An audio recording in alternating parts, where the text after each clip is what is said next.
और इस वीडियो से शुरू होता है हमारे कोर्स का chapter 16 purchase entry with exempted item. इस वीडियो में हम परचेज की एंट्री करना सीखेंगे।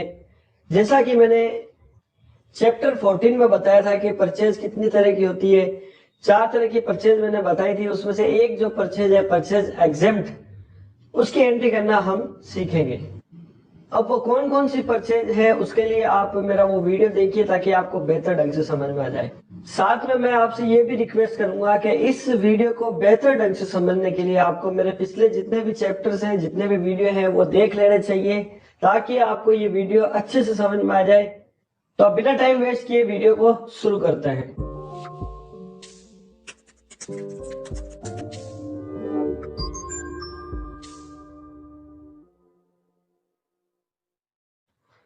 तो सबसे पहले आपको टैली को ओपन कर लेना है। टैली ओपन होते ही आपके सामने कुछ इस तरह की विंडो आएगी। यहाँ पर आपको सेलेक्ट कंपनी पर क्लिक करना है क्योंकि हमने एक कंपनी है जो ऑलरेडी बना ली थी, हमें उसी कंपनी को ओपन करना है।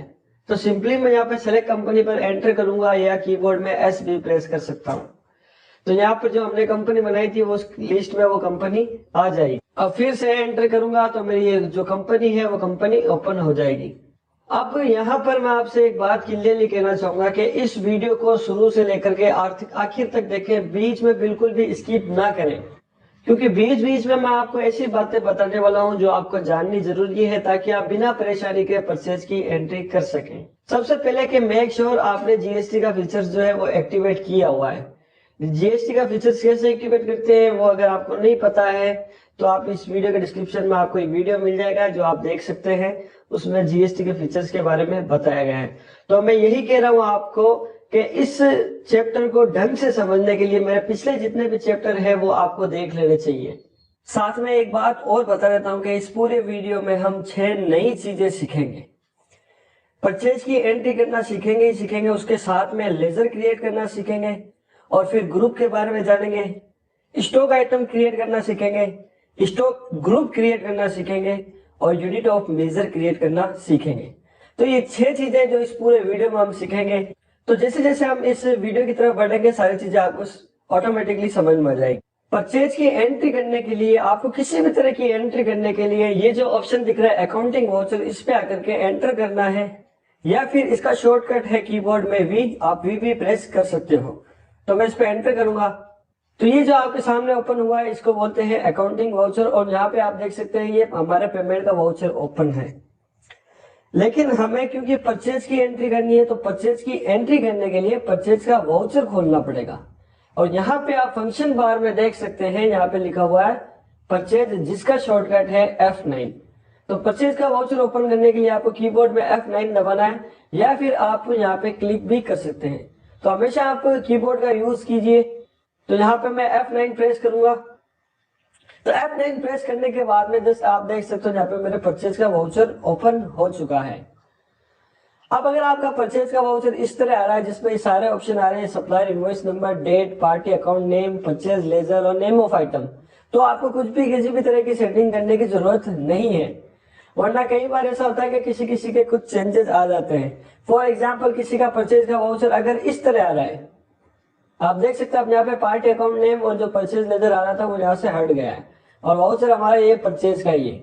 अगर किसी का वाउचर इस तरह आ रहा है तो उसको एक सेटिंग करनी है, मैं आपको बता देता हूँ। यहाँ पे फंक्शन बार में आप देखोगे यहाँ पे लिखा हुआ है एज इनवॉइस, इसका शॉर्टकट है कंट्रोल वी। अब ये जो वाउचर है हमारा, ये जो आप वाउचर देख रहे हैं ये वाउचर, इसको बोलते हैं एज वाउचर टाइप। वाउचर 2 तरह के होते हैं, एक तो होता है एज वाउचर टाइप और एक होता है एज इनवॉइस, यानी इनवॉइस की तरह। तो हमें इस वाउचर को इनवॉइस की तरह करना है, ठीक है। तो उसके लिए यहाँ पे एज इनवॉइस या कीबोर्ड में कंट्रोल वी प्रेस कर सकते हो या फिर आप एज इनवॉइस पर क्लिक भी कर सकते हो। तो मैं कीबोर्ड में जैसे ही कंट्रोल वी प्रेस करूंगा अभी आप देख सकते हैं ये वाउचर कुछ इस तरह का है, फिर बाद में ये वाउचर चेंज हो जाएगा। अब देख सकते हैं ये वाउचर एज इनवॉइस यानी इनवॉइस मोड पर आ गया है। इसके अलावा एक चीज और कि अगर यहाँ पे आपके नेम ऑफ आइटम लिखा हुआ रहा है तब तो ठीक है, कुछ भी सेटिंग करने की जरूरत नहीं है। और अगर नेम ऑफ आइटम लिखा हुआ नहीं आ रहा है, कुछ इस तरह लिखा हुआ रहा है पर्टिकुलर, तो आपको एक सेटिंग और देखनी है यहाँ पे। तो उसके लिए भी आप यहाँ पर फंक्शन बार में देख सकते हैं लिखा हुआ है आइटम इनवॉइस। यानी इस वाउचर को जो हम एज आइटम इनवॉइस की तरह देखना चाहते हैं, तो उसके लिए शॉर्टकट है यहाँ पे Alt I, या फिर आप आइटम इनवॉइस पर क्लिक भी कर सकते हैं। तो मैं यहाँ पे सिंपली कीबोर्ड में Alt I दबाऊंगा, जैसे Alt I दबाऊंगा यहाँ पे पर्टिकुलर की जगह नेम ऑफ आइटम आ जाएगा। मैं प्रेस करता हूँ Alt I, अब आप देख सकते हैं यहाँ पे नेम ऑफ आइटम लिखा हुआ है। तो देखिए आपका परचेज का वाउचर है ना, सेम इसी तरह से होना चाहिए जिस तरह मैं बता रहा हूँ। नहीं है तो उसमें आपको क्या सेटिंग करनी है वो आपको मैंने बता दी है। तो अब एंट्री करना शुरू करते हैं। देखिए परचेज की एंट्री करने से पहले मैं आपको बता देता हूं परचेज की एंट्री किस आधार पे की जाएगी।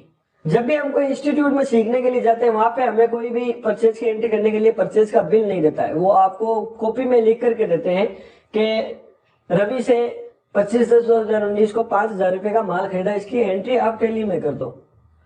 और जब आप कहीं पे काम करने जाओगे तो तब आपको इस तरह कोई भी कुछ भी लिख करके नहीं देगा। परचेज की एंट्री करने के लिए आपको एक बिल दिया जाएगा, यानी परचेज का बिल दिया जाएगा, और उस बिल को देख करके आपको परचेज की एंट्री करनी है। तो ये फर्क होता है इंस्टीट्यूट में और प्रैक्टिकली काम करने में।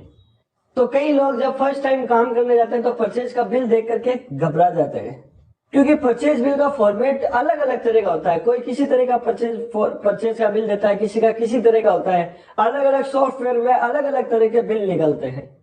तो कई लोग परचेज का बिल देख करके घबरा जाते हैं और परचेज की एंट्री ही नहीं कर पाते, क्योंकि उन्हें सिखाया ही नहीं गया है कि परचेज की एंट्री आपको परचेज का बिल देख करके करनी है, ना कि कोई आपको ये लिख करके देगा कि भाई आपको इसकी एंट्री करनी है।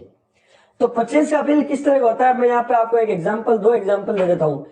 कुछ बिल जो है वो इस तरह के होंगे, कुछ बिल जो है वो इस तरह के होंगे, और बहुत से अलग अलग बिल होंगे जिसमें XYZ बहुत सारी चीजें लिखी हुई होगी जो हमारे का काम की भी नहीं है, और हम कंफ्यूज हो जाते हैं कि इसमें से किस चीज को देखें किसको नहीं देखें। तो मैं आपको सिंपली बता देता हूं कि परचेज के बिल में आपको डायरेक्टली किस चीज पे कॉन्सेंट्रेट करना है या किस पे फोकस करना है। सबसे पहले परचेज बिल में आपको देखनी है परचेज बिल की तारीख, यानी हमने जो माल खरीदा वो किस तारीख को खरीदा है। उसके बाद में देखना है बिल नंबर, यानी जो हमने माल खरीदा उसका इनवॉइस नंबर क्या है। उसके बाद में पार्टी का नाम, पार्टी का एड्रेस, पार्टी का GST नंबर, ये 3 चीजें हमें उसके बाद में देखनी है। यानी हमने किस पार्टी से माल खरीदा है और उस पार्टी का एड्रेस क्या है और उस पार्टी का GST नंबर क्या है। उसके बाद में स्टॉक आइटम, यानी हमने क्या आइटम खरीदा है। उसके बाद में HSN कोड, एक आइटम के HSN कोड होते हैं जो हर बिल पर प्रिंटेड होते हैं, ऑलरेडी प्रिंट आते हैं। तो हमें किसी भी आइटम के HSN कोड को पता करने की जरूरत नहीं है, सब बिल पर ही प्रिंट रहेंगे। उसके बाद में GST टैक्स रेट, यानी इस आइटम पर कितना % GST लगता है। उसके बाद में क्वांटिटी, यानी कितनी क्वांटिटी का आपने वो आइटम खरीदा है। और उसके बाद में रेट, एक क्वांटिटी की रेट क्या है। और उसके बाद में आगे होगा टोटल, और फिर नीचे SGST, CGST या IGST जो भी टैक्स लगता है वो यहाँ पे नीचे लिखा हुआ होगा। और उसके बाद में इनवॉइस की टोटल, यानी जो हमने माल खरीदा है वो टोटल कितने रुपए का है। तो इन चीजों पर हमें फोकस करना है, बाकी इनवॉइस में जो भी दिया हुआ है हमें उससे कुछ भी मतलब नहीं है। तो देखिए ये मैंने आपको बता दिया है कि प्रैक्टिकली आपको इनवॉइस को देख करके एंट्री करनी है। तो यहाँ पर मैं किसी पार्टी का ओरिजिनल बिल आपको नहीं दिखा सकता, क्योंकि ओरिजिनल बिल में देखिए सारी डिटेल होती है, उसमें आइटम की वैल्यू सब आ जाती है, तो वो सेंसिटिव चीज है, मैं उसको नहीं दिखा सकता। लेकिन मैंने आपके लिए प्रैक्टिस में यहाँ पे एक नोट्स तैयार किए जो कुछ इस तरह से है। मैंने प्रैक्टिस के लिए आपके लिए ये नोट्स तैयार किए हैं, जिसमें ये डिटेल, जो डिटेल मैंने बताई है वो सब कुछ मिल जाएगी। जैसे आप देख सकते हैं यहाँ पर invoice date, invoice number, party का नाम जिससे हमने माल खरीदा है उस पार्टी का एड्रेस और उसका GST नंबर। इसके अलावा यहाँ पर आइटम का नाम, HSN code, GST tax rate, quantity, rate और टोटल अमाउंट, ये सारी चीजें लिखी हुई है। और किसी भी परचेज की एंट्री करने के लिए हमें केवल इन ही चीजों की जरूरत पड़ती है, इन्हीं इंफॉर्मेशन को हमें देखना है। तो इसके आधार पर हम परचेज की एंट्री करेंगे। और यहाँ पर टोटल मैंने 15 एंट्री आपको दी है ताकि आप प्रैक्टिस कर सको। तो अब इसको देख करके एंट्री कैसे करनी है वो मैं आपको बता देता हूँ। वापस मैं टैली ओपन करूंगा। सबसे पहले परचेज की एंट्री करते वक्त ये चेक कर लें कि वाउचर की डेट क्या लगी हुई है। तो सबसे पहले इनवॉइस में देखें कि हमने जो माल खरीदा वो कितनी तारीख को खरीदा है। हमने माल खरीदा है 1 अप्रैल को। तो वाउचर में आप देख सकते हैं यहाँ पे तारीख लगी हुई है 1 अप्रैल 2019। तो हमें तारीख चेंज करने की जरूरत नहीं है। मान लीजिए अगर 2 अप्रैल को खरीदा होता तो उसकी तारीख कैसे चेंज करते। उससे पहले मैं आपको एक बात बता देता हूँ कि मैंने बताया था कि ये डेमो वर्जन है, इसमें हम हर महीने की केवल 1 और 2 तारीख ही यूज कर सकते हैं, उसके अलावा तीसरी तारीख यूज नहीं कर सकते। तो मान लीजिए मैंने 2 तारीख को अगर ये माल खरीदा होता तो उसकी वाउचर की डेट कैसे चेंज करता। तो उसके लिए आप यहाँ पे देख सकते हो फंक्शन बार में एक ऑप्शन मिलेगा आपको डेट, जिसका शॉर्टकट है F2। जैसे आप कीबोर्ड में F2 दबाओगे तो आपके वाउचर की डेट चेंज करने का फंक्शन ओपन हो जाएगा। अब यहाँ पर आपको जो भी तारीख चेंज करनी है वो आप यहाँ पे खुद लिख सकते हो। मान लीजिए अगर मुझे 1 मई करनी है तो 1/5/2019 मैं ये तारीख लगा दूंगा तो, और एंटर जैसे एंटर करूंगा मेरी वाउचर की डेट चेंज हो जाएगी। तो मुझे यहाँ पे 1 अप्रैल 2019 करनी है तो मैं वाउचर की डेट लगाऊंगा 1/4/2019 और एंटर करूंगा तो मेरे वाउचर की डेट लग जाएगी। उसके बाद में अगला ऑप्शन है यहाँ पर सप्लायर इनवॉइस नंबर। अब जो आपने माल खरीदा उसमें बिल नंबर क्या है, वो बिल नंबर हमें यहाँ डालने हैं। तो यहाँ पर हमारे बिल नंबर है 01234। तो यहाँ पर मैं डाल दूंगा 01234। उसके बाद में मैं एंटर प्रेस करूंगा। तो एंटर प्रेस करूंगा, अगला ऑप्शन है डेट हमें 1 अप्रैल 2019 ही रखनी है। उसके बाद में फिर एंटर प्रेस करूंगा। अब अगला ऑप्शन हमारे पास है यहाँ पे पार्टी अकाउंट नेम, यानी आपने जिस पार्टी से माल खरीदा है उसका नाम क्या है। तो यहाँ पर एक लिस्ट खुलेगी सामने, यहाँ पर आप देख सकते हो केवल कैश लिखा हुआ रहा है। और हमने किस पार्टी से माल खरीदा है, हमने खरीदा है कृषि बीज भंडार से, और उसका नाम इस लिस्ट में नहीं है। यहाँ पे आपको एक लेजर क्रिएट करना पड़ेगा ताकि उस पार्टी का नाम इस लिस्ट में आ जाए। तो किसी भी तरह का कोई भी लेजर क्रिएट करने के लिए, स्टॉक आइटम क्रिएट करने के लिए, स्टॉक ग्रुप क्रिएट करने के लिए, यूनिट ऑफ मेजर क्रिएट करने के लिए, कोई भी चीज जब पहली बार क्रिएट की जाती है तो उसका एक शॉर्टकट है Alt+C। आपको जहां जरूरत पड़ती है वहां पे Alt+C दबाना। फॉर एग्जांपल हमें पार्टी अकाउंट नेम यहाँ पे जरूरत है, यहाँ पे एक नया लेजर क्रिएट करना है तो हमें यहीं पर आकर के Alt+C प्रेस करना है। देखिए जो ब्लैक मार्क जहां पर चलता है हम वहां पर रहते हैं। फॉर एग्जांपल अगर मैं बैग लेता हूं तो अभी हम डेट पर आ गए, और अब फिर बैग लेता हूं तो अब हम सप्लाई इनवॉइस नंबर पर आ गए। और यहाँ पर अगर मान लीजिए मैं लेजर क्रिएट करने के लिए Alt+C दबाऊंगा तो मेरा फंक्शन काम नहीं करेगा। तो जहां पर हमें जरूरत पड़ती है वहीं पर Alt+C दबाना है। तो मुझे जरूरत है पार्टी अकाउंट नेम की, तो पहले पार्टी अकाउंट नेम पे आऊंगा, तो एंटर करूंगा, फिर एंटर करूंगा। अब मैं यहाँ पे आ गया, यहाँ आकर के Alt+C प्रेस करूंगा। तो याद रखना Alt+C शॉर्टकट है किसी भी तरह का लेजर क्रिएट करने के लिए या फिर किसी भी तरह का स्टॉक आइटम क्रिएट करने के लिए। तो यहाँ पर कीबोर्ड में मैं Alt+C दबाता हूँ। जैसे Alt+C दबाऊंगा यहाँ पर मेरे टेली की एक नई विंडो ओपन हुई है जिसको बोलते हैं लेजर क्रिएशन विंडो। तो यहाँ पर सिंपली अब हमें उस पार्टी का नाम लिखना है। उस पार्टी का नाम है कृषि बीज भंडार। ठीक है, ये हमने नाम टाइप कर देना, उसके बाद में करना एंटर। यहाँ पर एलियास में आपको कुछ भी नहीं डालना है, आपको सिंपली कर देना एंटर। अब ये है कोई भी लेजर क्रिएट करने पर मेन पार्ट जो आता है वो ये वाला है, इसको बोलते हैं ग्रुप। जो मैंने बताया था कि जब भी कोई भी एक नया लेजर क्रिएट किया जाता है उसको एक ग्रुप में डालना पड़ता है। और यहाँ पर आप लिस्ट में देख सकते हैं बहुत सारे ग्रुप दिए हुए हैं। आप अपनी मर्जी से कोई भी ग्रुप सेलेक्ट नहीं कर सकते, हर एक लेजर के लिए आपको सही ग्रुप की पहचान करनी जरूरी है। तो इस तरह की जितनी भी पार्टियां होंगी जिससे हम माल खरीदेंगे उसके ग्रुप की पहचान क्या है मैं आपको बता देता हूं। जब भी हम किसी भी पार्टी से माल खरीदते हैं तो वो पार्टी हमसे माल के बदले में पैसे लेगी, तो वो पार्टी हुई हमारी लेनदार। लेनदार क्यों हुई? क्योंकि हमने उससे माल खरीदा और वो माल के बदले में हमसे रुपए लेगी। लेनदार को टेली की लैंग्वेज में कहते हैं सन्ड्री क्रेडिटर्स। सन्ड्री क्रेडिटर्स का मतलब ही लेनदार होता है। तो यहाँ पर ग्रुप में सिंपली आपको सन्ड्री क्रेडिटर्स लेना है। उसके लिए यहाँ पे लिस्ट में सन्ड्री क्रेडिटर्स कहीं पे भी आपको मिल जाएगा, या फिर डायरेक्ट आप यहाँ पे टाइप कर सकते हैं सन्ड्री क्रेडिटर्स, उसके लिए SUNDRY। तो देखिए यहाँ पे लिस्ट में जितने भी थे उसमें से केवल 2 चीजें निकल करके आ गई, एक है सन्ड्री क्रेडिटर्स और एक है सन्ड्री डेटर्स। तो हमें सन्ड्री क्रेडिटर्स लेना है। सन्ड्री क्रेडिटर्स का मतलब होता है लेनदार और सन्ड्री डेटर्स का मतलब होता है देनदार। तो सन्ड्री क्रेडिटर्स लेने के लिए कीबोर्ड में जो एरो बटन होते हैं अप डाउन वाले उसको यूज करना है। जैसे मैं डाउन वाला एरो दबाऊंगा तो आप देखिए आप यहाँ पे मैं इन पर मूवमेंट कर सकता हूँ। तो मुझे सन्ड्री क्रेडिटर्स पर आकर के एंटर करना है। जैसे सन्ड्री क्रेडिटर्स पर एंटर करूंगा मेरा ग्रुप जो है वो सेलेक्ट हो जाएगा सन्ड्री क्रेडिटर्स। उसके बाद में अगला option maintain balance bill bye bill, ये आपके नो होगा, सॉरी ये आपके यस होगा, इसको आपको करना है नो। नो करने के लिए आपको सिंपली यहाँ पर एन टाइप करना है और एंटर कर देना है। जैसे एंटर करोगे आपका ऑप्शन नो हो जाएगा। और ये इन्वेंटरीज वैल्यूज आर अफेक्टेड, इस ऑप्शन को भी नो रखना है। ठीक है, आगे एंटर करेंगे। अब आगे हम मेलिंग डिटेल में, यानी इसके एडिशनल डिटेल जैसे एड्रेस, जीएसटी नंबर वगैरह ये हमें डालनी है। तो नाम हमें इसका यही रखना, कृषि बीज भंडार। एंटर करेंगे, अब इसका एड्रेस डालना है। तो एड्रेस इसका क्या है, एड्रेस देख लेते हैं हम। यहाँ पर इसका एड्रेस है 025 नियर स्मॉल बिल्डिंग, मेन चौक, जोधपुर 30/2001। तो यहाँ पर मैं टाइप करता हूँ 025 नियर स्मॉल बिल्डिंग। अब आपको एक चीज बता देता हूँ, अगर इस पार्टी का मान लीजिए एड्रेस लंबा है तो एक ही लाइन में फिट करने की जरूरत नहीं है, आप एंटर दबा करके दूसरी लाइन भी यूज कर सकते हो। तो यहाँ पर मैं लिख सकता हूँ मेन चौक। अब मान लीजिए एड्रेस और लंबा है, तीसरी लाइन की भी जरूरत पड़ रही है, तो आप एंटर दबा करके थर्ड लाइन को भी यूज कर सकते हो। तो मैं यहाँ पर टाइप कर दूंगा जोधपुर। अगर और भी लाइन की जरूरत है तब भी आप जैसे एंटर दबाओगे तो एक लाइन और यूज कर सकते हो। अब मुझे एक लाइन की और जरूरत नहीं है, तो मैं जैसे एंटर दबाऊंगा तो मैं अगले ऑप्शन की तरफ चला जाऊंगा। तो कंट्री, इसकी कंट्री है इंडिया और स्टेट इसका है राजस्थान। तो यहाँ पर स्टेट की लिस्ट खुलेगी, उस स्टेट में से आप अपना जो भी दूसरा बिल में स्टेट दिया हुआ वो स्टेट सेलेक्ट कर सकते हैं। तो अब एंटर दबाऊंगा। अगला यहाँ पे पिन कोड डालना है, पिन कोड है इसका 30/2001। तो पिन कोड अगर दिया हुआ है बिल में तो आप डाल सकते हैं, अगर नहीं दिया हुआ है तो ब्लैंक छोड़ सकते हैं। एंटर करूंगा। अगला ऑप्शन है प्रोवाइड बैंक डिटेल, इसको रखना है नो। एंटर करूंगा पैन आईटी नंबर, इसको ब्लैंक रहने दूंगा एज इट इज।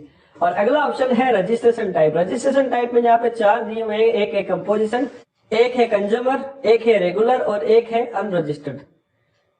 ये 4 तरह के यहाँ पे रजिस्ट्रेशन टाइप होते हैं, जिसके बारे में हम आगे डिटेल में समझेंगे, लेकिन फिलहाल मैं शॉर्ट में बता देता हूँ कि जिन पार्टियों के जीएसटी नंबर होते हैं वो पार्टी होती है रेगुलर, और जिन पार्टियों के जीएसटी नंबर नहीं होते हैं वो पार्टी होती है अनरजिस्टर्ड। ठीक है, तो इस पार्टी के जीएसटी नंबर है, इसमें हमको रेगुलर सेलेक्ट करना है और एंटर कर देना। उसके बाद में डालने हैं इस पार्टी के जीएसटी नंबर। तो इस पार्टी के जीएसटी नंबर ये लिखा हुआ है 08, जो भी ये जीएसटी नंबर है इस जीएसटी नंबर को डालना है। तो मैं यहाँ सिंपली इस जीएसटी नंबर को डाल देता हूँ 08ABCDE1234R1Z1। तो ये इस पार्टी के जीएसटी नंबर हो गए। अब यहाँ पर आपको एक चीज ध्यान में रखनी है कि कभी भी जीएसटी नंबर गलत नहीं डालने हैं। जैसे ही आप गलत डालोगे तो टेली आपको एरर दे देगा कि आपने जो जीएसटी नंबर डाले हैं वो जीएसटी नंबर गलत है, आप एक बार दोबारा से चेक कर लीजिए। तो अभी हमें इन्हीं जीएसटी नंबर से काम चलाना है, तो मैं यहाँ पर एंटर प्रेस कर दूंगा। उसके बाद में यहाँ पर सेट अल्टर जीएसटी डिटेल, इस ऑप्शन को आपको रखना है नो और एंटर कर देना है। जैसे लास्ट स्टेप पर आओगे आपको ये पूछेगा कि आप इसको सेव करना चाहते हैं, यस और नो। तो जैसे ही आप एंटर करोगे आपका ये जो नया लेजर है वो क्रिएट हो जाएगा। अब यहाँ पे देखिए बहुत सिंपल सी डिटेल हमने डाली है। सबसे पहले पार्टी का नाम टाइप कर दिया, उसके बाद में उसके लिए एक ग्रुप सेलेक्ट किया। इस तरह की जो भी पार्टीज होगी जिससे हम माल खरीदते हैं उसका ग्रुप क्या होगा वो मैंने आपको बता दिया, इसको नोट कर लेना। उसके बाद में इन 2 ऑप्शन को आपको नो करना है। फिर यहाँ पर उस पार्टी का हमने एड्रेस डाल दिया और फिर यहाँ पर उस पार्टी के हमने जीएसटी से रिलेटेड जो भी डिटेल है वो डाल दी। तो ये सिंपल सी 4 चीजें आपको डाल करके ओके करना है, आपका लेजर क्रिएट हो जाएगा। तो मैं यहाँ पर एंटर करूंगा तो यहाँ पर आप देख सकते हो मेरा लेजर क्रिएट हो गया। बैक जाकर के देखूंगा तो जहां पर अभी लिस्ट पे केवल कैश आ रहा था वहां पे कृषि बीज भंडार का भी नाम आ गया। तो इसको बोलते हैं लेजर क्रिएट करना, और इसके लेजर क्रिएट करने के लिए मैंने आपको सारी प्रोसेस बता दी है। तो एंटर दबाऊंगा, ये जो एज इट इज रहने दूंगा और एंटर करूंगा। एंटर करता हुआ अगले ऑप्शन की तरफ आ जाऊंगा। अगला ऑप्शन है हमारे पास में यहाँ पे परचेज का लेजर। मैंने चैप्टर 14 में बताया था कि टाइप्स ऑफ परचेज, यानी परचेज कितने तरह की होती है। 4 तरह की परचेज मैंने आपको बताई। तो मैं फिर से कह रहा हूं, अगर आपने वो चैप्टर नहीं देखा है तो इस वीडियो के डिस्क्रिप्शन में आपको वो लिंक मिल जाएगी, आप उस वीडियो को देखें। अब हमें परचेज का बिल देख करके आइडेंटिफाई करना है कि ये जो परचेज है वो हमारी परचेज किस तरह की है। मैंने बताया था कि ऐसी परचेज जो हम सेल्फ स्टेट से यानी खुद के ही किसी स्टेट से परचेज करते हैं और जिसके आइटम पर कोई भी टैक्स नहीं लगता, उस परचेज को परचेज एग्जेम्प्ट कहते हैं। तो यहाँ पर हमें एक परचेज का लेजर क्रिएट करना पड़ेगा। लेजर क्रिएट करने के लिए फिर से मैं यहाँ पर Alt+C दबाऊंगा। यहाँ पर Alt+C दबाऊंगा तो यहाँ पर एक फिर से लेजर क्रिएशन की विंडो ओपन हो जाएगी और यहाँ पर अब मुझे परचेज का लेजर क्रिएट करना है। ये मेरी जो परचेज है वो है परचेज एग्जेम्प्टेड, यानी मैंने ये परचेज जो की है वो खुद के सेल्फ स्टेट से की है और इसके आइटम पर कोई भी टैक्स नहीं लगता, इसलिए ये परचेज एग्जेम्प्टेड है। इसलिए ये परचेज एग्जेम्प्टेड है। तो इस चीज को भी आप नोट कर लेना। फिर एंटर दबाऊंगा। एलियास में आपको कुछ भी नहीं डालना है। फिर आना है अंडर ग्रुप में। अब इसके लिए भी आपको परचेज एग्जेम्प्ट के लिए भी एक सही ग्रुप की पहचान करनी है। तो इसकी पहचान मैं आपको बता देता हूं। हम किसी भी तरह का परचेज का लेजर बनाएंगे, चाहे वो परचेज एग्जेम्प्टेड हो, परचेज जीएसटी हो, परचेज आईजीएसटी हो या परचेज इंटर स्टेट एग्जेम्प्ट, उसके लिए केवल एक ही ग्रुप है और उस ग्रुप का नाम है परचेज अकाउंट। तो आपको यहाँ पर सिंपली परचेज टाइप कर देना है, तो लिस्ट में यहाँ पर परचेज अकाउंट आ जाएगा। इसको सेलेक्ट करके एंटर कर देना है और फिर अगले ऑप्शन है हमारे पास में इन्वेंट्रीज वैल्यूज आर अफेक्टेड, इसको यस ही रहने देना है, एंटर करेंगे। टाइप्स ऑफ लेजर यहाँ पर नॉट एप्लीकेबल आएगा। उसके बाद में इज जीएसटी एप्लीकेबल, इस ऑप्शन को यस एप्लीकेबल ही रखना है। अगला एंटर करेंगे सेट ऑल्टर जीएसटी डिटेल, क्या इसकी कोई जीएसटी डिटेल है, तो इसकी कोई भी जीएसटी डिटेल नहीं है, यहाँ पर हमें नो रखना है। टाइप्स ऑफ सप्लाई, जिस चीज का हमारे पास में परचेज का बिल आया है वो माल है या सर्विस है, तो वो देखिए जिस चीज का हमारे पास में बिल आया वो माल है तो यहाँ पर गुड्स को सिलेक्ट करना है, और किसी तरह की सर्विस है तो सर्विस को लेना है। तो फिलहाल हमें यहाँ पर गुड्स पर आकर के एंटर कर देना है। उसके बाद में प्रोवाइड बैंक डिटेल, इसकी भी कोई बैंक डिटेल नहीं है, यहाँ पर नो रखना है। और फिर यहाँ पर लास्ट में जब एंटर करेंगे यहाँ पर पूछेगा सेव यस और नो, तो जैसे ही एंटर दबाएंगे ये लेजर भी हमारा सेव हो जाएगा। तो यहाँ पर देखिए सिंपल सी इंफॉर्मेशन डाली हमने। सबसे पहले एक परचेज का लेजर बनाया है, उसके बाद में उसको एक ग्रुप में डाल दिया, फिर यहाँ पर कुछ जीएसटी की सिंपल सी इंफॉर्मेशन डालनी है जो मैंने आपको बता दी है। तो इस तरह परचेज का लेजर क्रिएट हो जाएगा। अब मैं कर दूंगा सिंपली एंटर, तो जैसे एंटर किया आप देख सकते हैं यहाँ पर परचेज एग्जेम्प्टेड जो है वो लेजर क्रिएट हो चुका है। तो अब हम आ गए नेम ऑफ आइटम के अंडर। अब यहाँ पर हम सीखेंगे स्टॉक आइटम क्रिएट करना। स्टॉक आइटम क्रिएट करने के लिए सिंपली अब यहाँ पर किसी भी तरह का कोई भी आइटम क्रिएट नहीं है। जब भी हम पहली बार कोई भी नई चीज लेते हैं तो उसको क्रिएट करना पड़ता है। जैसे कृषि बीज भंडार से हमने पहली बार माल खरीदा तो हमें यहाँ पर लेजर बनाना पड़ा। परचेज एग्जेम्प्टेड, पहली बार हमने परचेज एग्जेम्प्टेड परचेज की है तो उसके लिए भी हमें यहाँ पर लेजर क्रिएट करना पड़ा। अब यहाँ पर नेम ऑफ आइटम, हमने जो आइटम खरीदा है वो भी पहली बार खरीदा है तो उसको क्रिएट करना पड़ेगा। क्रिएट करने के लिए यहाँ पर फिर मैं Alt+C दबाऊंगा। तो जैसे ही Alt+C दबाऊंगा अब मेरे स्टॉक आइटम क्रिएशन की विंडो ओपन हो जाएगी। इससे पहले जब Alt+C दबाए थे तब लेजर क्रिएशन की विंडो ओपन हो रही थी, अब हमने Alt+C दबाया, यहाँ पर स्टॉक आइटम क्रिएशन की विंडो ओपन हो रही है। तो यहाँ पर सबसे पहले आपको उस स्टॉक आइटम का नाम लिखना है। यहाँ पर स्टॉक आइटम का नाम है जीरा सीड 555 1 kg। तो मैं यहाँ पे टाइप कर देता हूँ जीरा सीड 555 1 kg, ये स्टॉक आइटम का नाम हो गया। अब एंटर दबाऊंगा, एलियास में आपको कुछ भी नहीं डालना अभी, फिर एंटर दबाऊंगा। अब यहाँ पे जो अगले ऑप्शन पर अपन आए इसको बोलते हैं स्टॉक का ग्रुप।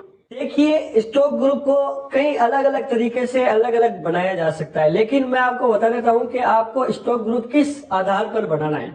देखिए कई आइटम ऐसे होते हैं जो 0% के होते हैं, कई आइटम 5% के होते हैं, कई 12 के होते हैं, कई 18 के, और कई आइटम जो है 28% के होते हैं। तो इन सभी स्टॉक आइटम को आपको अलग अलग ग्रुप में रखना चाहिए। यानी 0% का जो स्टॉक आइटम है उसको आपको 0% के ग्रुप में अलग रखना चाहिए, 5% को 5% के ग्रुप में रखना चाहिए, 12% वाले आइटम को 12% के ग्रुप में अलग। तो यहाँ पर हम एक ग्रुप क्रिएट करेंगे। ये जो आइटम हमारा है वो 0% का है, इस पर कोई भी टैक्स नहीं लगता। तो यहाँ पर हम एक 0% का ग्रुप क्रिएट करेंगे। ग्रुप क्रिएट करने के लिए फिर से मैं यहाँ पर Alt+C दबाऊंगा। तो जैसे ही Alt+C दबाऊंगा तब आप देख सकते हो यहाँ पर जो विंडो ओपन हुई है वो है मेरे स्टॉक ग्रुप क्रिएशन की विंडो। तो यहाँ पर मैं स्टॉक ग्रुप क्रिएट करूंगा आइटम्स @00%। तो यहाँ पर इस ग्रुप का मैंने नाम दे दिया, यानी ये जो आइटम्स है वो 00% का है।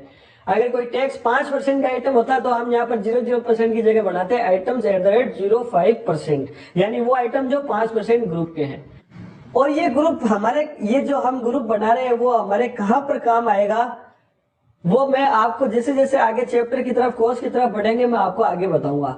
तो यहाँ पर मैंने ग्रुप बना दिया, एंटर करूंगा। बाकी की इन्फॉर्मेशन आपको एज इट इज रखनी है और सेव कर देना है इसको।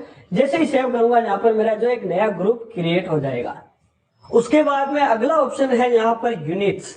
अब ये क्या होता है इसके बारे में भी मैं आपको बता देता हूँ। देखिए कई आइटम ऐसे होते हैं जो किलोग्राम में आते हैं, कई आइटम ऐसे होते हैं जो लीटर में आते हैं, कई आइटम ऐसे होते हैं जो क्वांटिटी में आते हैं, कई आइटम ऐसे होते हैं जो मीटर में आते हैं। फॉर एग्जांपल अगर आप कपड़ा खरीदते हो तो मीटर में आएगा, शक्कर खरीदते हो तो किलोग्राम में आएगी, कोई फ्रिज एसी वगैरह खरीदते हो तो ये क्वांटिटी में आएगा। तो अलग अलग आइटम के लिए अलग अलग तरह के यूनिट होते हैं। तो जो भी आइटम आप परचेज करोगे वो इनवॉइस पर ही प्रिंटेड रहेगा कि ये जो आइटम है वो आपके किलोग्राम में है, लीटर में है या फिर मीटर में है।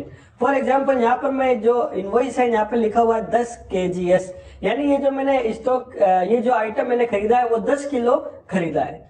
तो यहाँ पर हमें kgs जो है इस यूनिट को क्रिएट करना पड़ेगा, किलोग्राम को। इसी तरह यहाँ पर लीटर है तो इस यूनिट को क्रिएट करना पड़ेगा। तो यहाँ पर हम किलोग्राम यूनिट को क्रिएट करना पड़ेगा और किलोग्राम यूनिट को क्रिएट करने के लिए यहीं पर Alt+C दबाना है। जैसे ही Alt+C दबाऊंगा तब अब हमारे सामने जो विंडो ओपन होगी वो विंडो है यूनिट क्रिएशन की विंडो।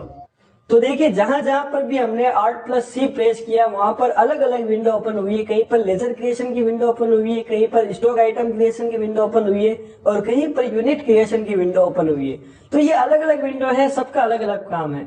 अब यहाँ पर हमें एक यूनिट क्रिएट करनी है। यूनिट क्रिएट करने के लिए सबसे पहले सिंबल का यूनिट डालना है। मेरे सिंबल का यूनिट है kgs यानी किलोग्राम्स और एंटर करना। इसके बाद में इसका फॉर्मल नेम यानी इसका फुल नेम क्या है, इसका फुल नेम है किलोग्राम्स। ठीक है, तो ये हो गया इसका एक सिंबल और ये हो गया इसका फॉर्मल नेम। उसके बाद में एंटर करेंगे और यहाँ पे अब डालनी है हमें UQC यानी यूनिट क्वांटिटी कोड। तो यहाँ पर जितने भी तरह के देखिए यूनिट होते हैं उन सब का फॉर्मल नेम भी दिया हुआ है और सिंबल भी दिया हुआ है। अगर आपको किसी का फॉर्मल नेम और सिंबल नहीं पता चलता है तो आप इस लिस्ट में से देख सकते हैं। तो यहाँ पर मैं किलोग्राम टाइप कर दूंगा और यहाँ पर इसका UQC जो है इसको सिलेक्ट कर लूंगा, kgs और किलोग्राम्स को इसको सिलेक्ट करके एंटर कर दूंगा। अब यहाँ पर नंबर ऑफ डेसिमल प्लेसेस यहाँ पर आपको 0 ही रखना है और एंटर कर देना है। जैसे ही एंटर करेंगे हमारे ये जो यूनिट ऑफ मेजर है वो भी क्रिएट हो जाएगा। अब आप देख सकते हैं यहाँ पर यूनिट्स भी लिखा हुआ आ गया है। देखिए अगला ऑप्शन है अब हमारे पास में यहाँ पे जीएसटी एप्लीकेबल। तो यहाँ पर एप्लीकेबल करना है, उसके बाद में एंटर करना है सेट ऑल्टर जीएसटी डिटेल, इसको यस करना है। यस करने के लिए वाई प्रेस करना है और एंटर करेंगे। जैसे एंटर करेंगे अब यहाँ पर जीएसटी डिटेल डालनी है आइटम से रिलेटेड। ठीक है, तो आइटम से रिलेटेड जीएसटी डिटेल क्या क्या होती है। उससे पहले अगर आपकी विंडो जो इस तरह दी हुई है अगर इस तरह नहीं आ रही है तो यहाँ पर आपको एक सेटिंग करनी है। सेटिंग करने के लिए कीबोर्ड में F12 प्रेस करना है। जैसे ही F12 प्रेस करोगे तो यहाँ पर कॉन्फ़िगरेशन सेटिंग ओपन हो जाएगी और यहाँ पर आपको एक तो पहला option allow HSN SAC detail और एक लास्ट वाला option show all GST tax type, इन दो ऑप्शन को आपको यस कर देना है और बाकी को नो रखना है। तो यस करने के लिए वाई टाइप करना है और यहाँ पे भी यस करने के लिए वाई टाइप करना और एंटर कर देना है। फिर आपकी विंडो जो है ये वाली जीएसटी डिटेल वाली कुछ इस तरह ओपन होगी। उसके बाद में सबसे पहला ऑप्शन है डिस्क्रिप्शन, आपको यहाँ पे कुछ नहीं डालना है। अगला ऑप्शन है HSN। HSN हर इनवॉइस पर लिखा हुआ है, यहाँ पर देख सकते हो आपको इस आइटम के HSN लिखे हुए हैं यहाँ पर 1209। तो इसको देख करके मैं यहाँ पे डाल दूंगा 1209 और एंटर करूंगा। फिर यहाँ पर अगला ऑप्शन है कैलकुलेशन टाइप, यहाँ पर हमेशा आपको ऑन वैल्यू रखना है। ठीक है, अगला एंटर करेंगे। अगला है टैक्सेबिलिटी, यानी इस आइटम पर टैक्स लगता है या नहीं लगता है। देखिए यहाँ पर आपको दो आइटम जो भी होंगे वो दो ही तरह के होंगे। एक आइटम होगा जिस पर टैक्स लगता होगा और एक आइटम होगा जिस पर टैक्स नहीं लगता। जिस आइटम पर टैक्स लगता है वो टैक्सेबल आइटम है और जिस पर नहीं लगता है वो एग्जेम्प्टेड आइटम है। एग्जेम्प्टेड आइटम भी बोल सकते हैं, नील रेटेड भी बोल सकते हैं। तो यहाँ पर मैं एग्जेम्प्ट को सिलेक्ट करूंगा और एंटर कर दूंगा। तो अब यहाँ पर टाइप ऑफ सप्लाई यहाँ पर गुड्स ही रखना है और रेट ऑफ ड्यूटी को आपको ब्लैंक छोड़ना है और एंटर कर देना है। जैसे ही मैं एंटर करूंगा यहाँ पर मेरा स्टॉक आइटम भी क्रिएट हो जाएगा। तो देखिए यहाँ पर हमने तीन चीजें सीखी है। एक तो स्टॉक आइटम को क्रिएट करना सीखा है, उसके बाद में स्टॉक ग्रुप को क्रिएट करना सीखा है, उसके बाद में यूनिट ऑफ मेजर को क्रिएट करना सीखा है और फिर यहाँ पर कुछ जीएसटी डिटेल डालनी है। जीएसटी डिटेल डालने के बाद में आपका स्टॉक आइटम जो क्रिएट हो जाएगा। अब मैं एंटर कर दूंगा तो आप देख सकते हैं यहाँ पर मेरा स्टॉक आइटम भी क्रिएट हो चुका है। अब यहाँ पर सिंपली आपको डालनी है क्वांटिटी, यानी आपने ये आइटम कितना खरीदा। तो यहाँ पर दिया हुआ 10 किलो, तो मैं यहाँ पर सिंपली क्वांटिटी में 10 टाइप करूंगा और एंटर कर दूंगा तो मेरा यहाँ पर 10 किलो आ जाएगा। अब 1 किलो की रेट क्या है, यहाँ पर दी हुई है 230 रुपए। तो मैं यहाँ पर 230 लिखूंगा और एंटर कर दूंगा तो टोटल अपने आप आ जाएगी यहाँ पे 2300 रुपए। अब मैं फिर एंटर करूंगा। अब देखिए यहाँ पर अगर आपको और कोई नया आइटम बनाना है तो यहाँ पर आइटम क्रिएट कर सकते हैं। मान लीजिए 4-5 अलग अलग आइटम आपने बिल में मंगवाए हैं तो यहाँ पर अलग अलग आइटम 5, 6, 7, 8, 9, 10 जितने आइटम आप डालना चाहो वो डाल सकते हैं। तो यहाँ पर मैंने एक आइटम और परचेज किया, वो है तारा मीरा TMT ऑयल 1 लीटर। तो यहाँ पर फिर वही करूंगा मैं, Alt+C दबाऊंगा और यहाँ पर Tara Meera TMT oil 1 litre and enter कर दूंगा। फिर से एंटर कर दूंगा। अब आया है अंडर ग्रुप। देखिए ये आइटम जो है ये भी 0% का है, तो अब हमें दोबारा एक ग्रुप क्रिएट करने की जरूरत नहीं है। यहाँ पर लिस्ट में वो ग्रुप ऑटोमेटिक आ जाएगा।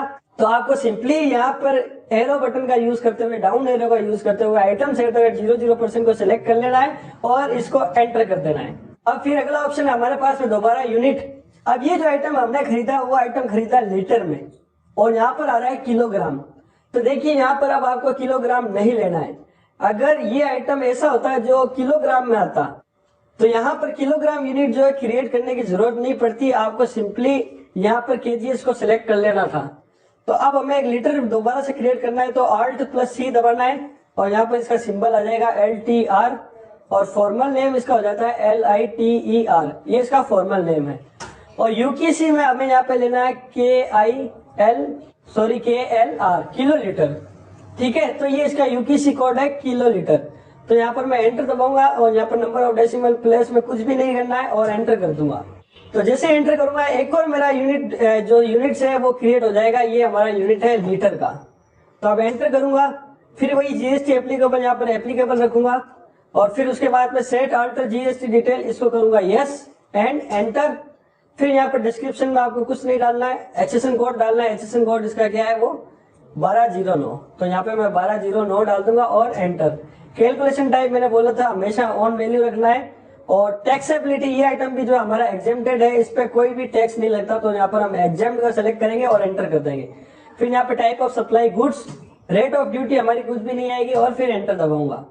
तो अब यहाँ पे फिर से मुझे पूछेगा सेव यस और नो। तो जैसे ही मैं एंटर करूंगा तो मेरा ये जो स्टॉक आइटम है फिर क्रिएट हो जाएगा और एंटर दबा दूंगा। मेरा नया स्टॉक आइटम क्रिएट हो गया है।